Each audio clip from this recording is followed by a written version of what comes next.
सोलापुरात राष्ट्रवादी काँग्रेस अजितदादांच्या गटात मोठा भूकंप झाला असून भाजपमध्ये गेलेले किसन जाधव आणि नागेश गायकवाड पुन्हा राष्ट्रवादीत परतणार आहेत। त्यामुळे घर वापसी की पक्षफुटी या कोड्यात वरिष्ठ पडलेत। सोलापूरच्या राजकारणात सध्या चांगलाच धुरळा उडालाय।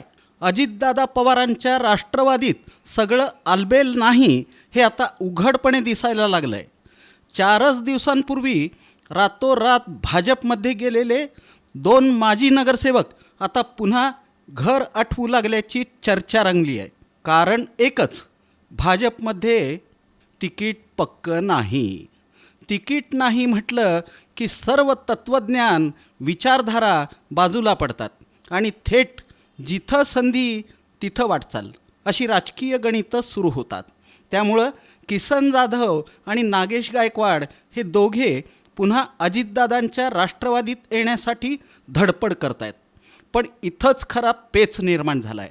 या घर वापसीला शहराध्यक्ष संतोष पवार आणि कार्याध्यक्ष जुबेर बागवान यांनी अक्षरशः ब्रेक लावला आहे। या दोघांना पक्षात घेतलं तर आम्ही पदावर राहणार नाही असा थेट इशारा दिल्यानं अजित पवार गटातील अंतर्गत नाराजी चव्हाट्यावर आली आहे।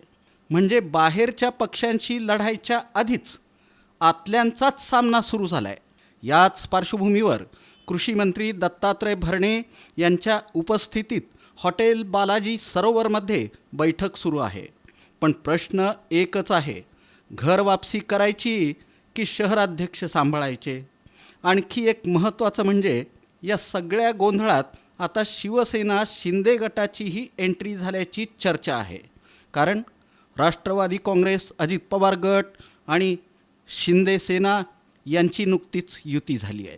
हे दोन्ही माजी नगरसेवक जर अजित पवार गटात गेले तर त्याचा फटका राष्ट्रवादीसह शिवसेनेलाही बसणार आहे।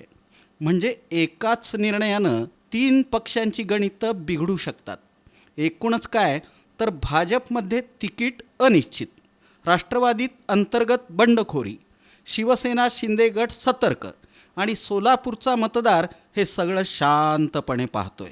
आता कृषी मंत्री दत्तात्रय भरणे मध्यस्थी करून तोडगा काढतात की या प्रकरणातून अजून मोठी राजकीय उलथापालथ होते हे पाहणं औत्सुक्याचं ठरणार आहे। एक मात्र नक्की, सोलापूरची निवडणूक यावेळी केवळ उमेदवारांची नाही तर पक्षांतर्गत नाराजीची लढाई ठरणार आहे।